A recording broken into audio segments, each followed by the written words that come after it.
how's it going today? I got 4 cards up on the screen today. We'll start with the Wheel of Fortune here. And this isn't a God card per se, right? This is the 3 Fates. So the Wheel of Fortune is, I always call it the Destiny card. And these ladies are the 3 Fates, and they are spinning people's lives together in this cave. The thread symbolizes human tissue. They're spinning people's lives. They're blueprints before they come to the world, right? You see this by the different stages people are in their life. Are they sitting on top of the world? Are they at the bottom? Are they climbing? Are they on their way down or up, right?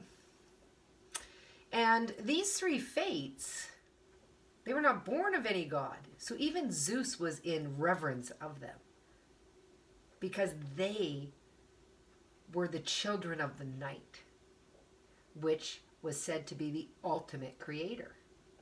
Out of the darkness came the light.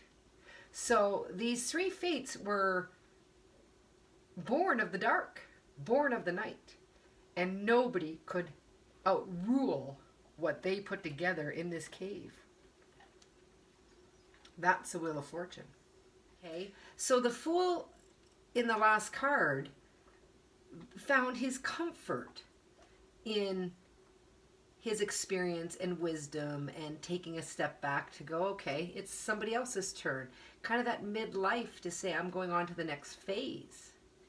Well, this is when he meets the Wheel of Fortune, where sometimes that isn't what is in store. When your destiny has to change. That even if you've come to a great spot in your life and you think everything is good and you've got your wisdom and your experience like the Fool has in meeting the Hermit, sometimes destiny and fate take hold. Sometimes there's just nothing you can do about the situation because it's simply fate, which leads into the Hanged Man and acceptance. Because sometimes fate doesn't hand us the greatest of circumstances, right? But before we get to the Hanged Man, just know that when this comes up in a spread, there's ultimately a change ahead for the person you're reading. It could be good, it could be bad, right? But something lies ahead. The wheel has turned. Fate has taken its toll. And something is going to change within the person you're reading's life. So then here in the Hanged Man, we meet Prometheus. The setting sun, you see that? The setting sun back here? It's the waning of consciousness, the waning of the brightness, right? It doesn't look like a very nice card. The sun is setting on this card, not rising. The eagle, this is Zeus's eagle. And I'll tell you the story of Prometheus in a minute. This is Zeus's eagle. And the eagle is sent to pick at Prometheus' liver every day. And then it regenerates itself every night. So Prometheus is just every day being picked at and then regenerating, being picked at. You know, he's a sacrifice. He can't die. So that's what the eagle symbolizes. And then, of course, his posture upside down. And it implies that there's no rational mind. There's no thought. It's a descent of the spirit into the darkness and unconsciousness, right? He has no ego or mental clarity. He's all in pure consciousness in that positioning. What's Prometheus' story? Prometheus was the god that gave man fire. And he did it against Zeus's will. And this is how he ended up upside down on this rock. Because man could not evolve without fire. Man was stuck in a cave eating raw meat. So Prometheus took pity on man and gave man fire to evolve them forward. So this is what landed this sentence. But after 12 years, Zeus allowed Prometheus off the rock and back to his life. But this is an interesting part of the story. As a punishment for what Prometheus did by giving mankind fire, Zeus flooded the world to get rid of mankind after it got fire. Sounds kind of similar to a biblical story we know of Noah's Ark, right? But Prometheus' son, he built an ark. And he saved mankind. Okay? And Prometheus became known as the god of mankind, humanity. This would be the duality card to justice, to Athene, Prometheus and Athene. She was the goddess to civilization. He sacrificed himself willingly to give man fire. So that's the other really important thing about this card. It's known as the Dark Night of the Soul in spirituality. It's a known sacrifice, an acceptance sacrifice. So when the Fool comes through these sets of cards, we're on a whole new level, right? Fate has something else in store. And that usually means sacrifice. It usually means from all the wisdom and the experience, you'll give up something of yourself for other that don't know as much as you, that doesn't have the experience, that need more than you. Like humankind needing fire, Prometheus sacrificed himself, like Jesus Christ. Which leads us to the death card. So here we see Hades, god of the underworld. He's got the river Styx running behind him. The river Styx was known as the Forbidden River. And we have some children over here, kneeling down to the god. They can't see that there's a new day dawning, right? Above them, Hades has distracted them. But they're trusting of him. Here, we're going to give you these things in exchange. You can help us with the process of grief, with mourning, with loss. So only children are usually unafraid of expressing grief. Now, what is Hades' story? He's the dark god. And basically, he's also known as the planet Pluto. Okay? And he's the son of Kronos, where we met him in the Hermit. He's the son of Kronos, and he's Zeus's brother. Zeus actually saved him and gave him the underworld to rule. What we see with this sun up here, that's a new day dawning. A lot of people confuse death with actual death, but that's not what the death card is about. The death card is about an ending and a rebirth. When you see the death card come up in a reading, that is what it is suggesting. Something has to come to an end. A cycle must come to an end. All right? Whether it's painful to end it or not, it is a must. So when the Fool meets the Wheel of Fortune and the three fates, he has a great understanding that there's something more to his life than himself.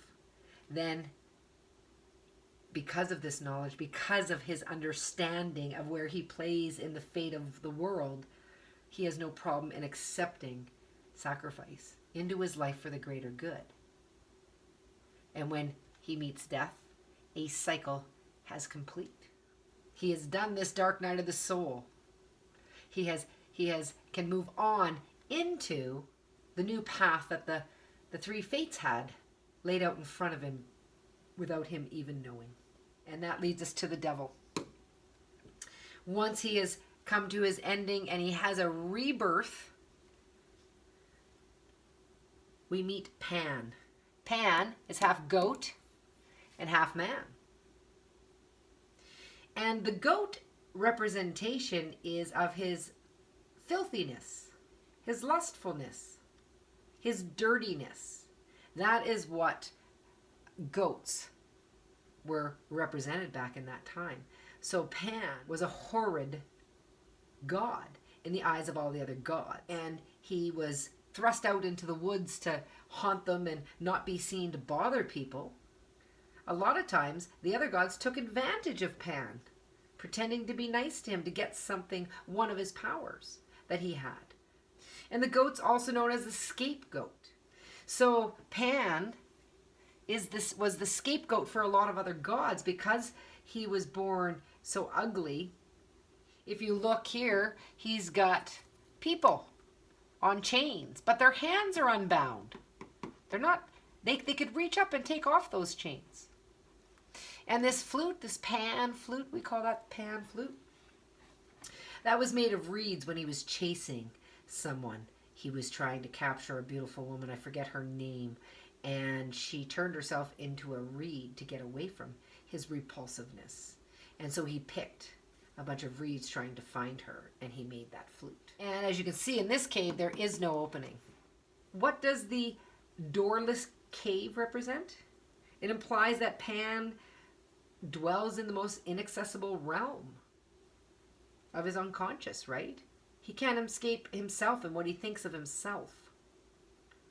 The filthy animal he's become.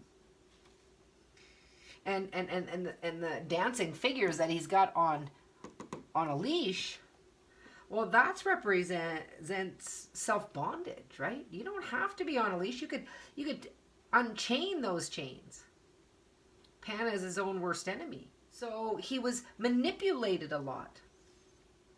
So when you see Pan, the devil card, come up in your reading, it's a type of bondage to those types of thinking and manipulations that we do to ourselves, not to other. It implies the necessary confrontation with all the shadowy, dark things within oneself. These 4 cards have kind of a theme to them. It's about self-sacrifice, the dark night of the soul, seeing things about yourself and bringing certain things to a close, to a head, to a death, so a rebirth can happen. And for that rebirth to happen, you have to free yourself from your own thoughts about yourself, about the world, about others. You got to free yourself from the manipulation you do to yourself and others. This is a rite of passage you must go through. The 3 fates required of you, right? Those are your cards. Let's think of the feeling of these ones. The Wheel of Fortune. So we got the fate card. Well, that just depends on if the fate's good or bad, right? There is a feeling to unexpected change. And then even if it's good, there is a feeling of anxiety to unexpected change. So you know the feeling of that card, the feeling of the acceptance of sacrifice. Every parent knows the feeling of that, how they give so much of themselves up for their children. Everything is an acceptable sacrifice. They will go without to give their children something. This is the dark night of the soul, realizing that you have to go without or go through some pain and some change for the betterment of others. We know what that feels like. And of course, we know what it feels like to start over and lose. These aren't very good feeling cards for the most part, are they? These are pretty dark cards. You get a bunch of these cards in a reading, you've got some pretty heavy duty energy going on with a person, right? Think about that. Because even if it's a good fate, and it's an acceptance of sacrifice, and it's a good ending and a new beginning, we still have a lot of emotion in those cards. It's such a huge change. And then we all know what it feels like to be manipulated, or to think badly about ourselves and get in our head and think we're no good, or we can't do something. So these are pretty heavy duty cards we looked at today, right? Always tie a feeling into them when you're playing with them. Okay, and on that note, I will tell you to like, share, and subscribe. If you know anybody that wants to learn the tarot, and you can follow me at Kimberly Dawn Empath on Facebook, or join my Facebook group, All Things Afterlife. And we'll see you again soon with another 4 cards. Take care, guys. Bye-bye.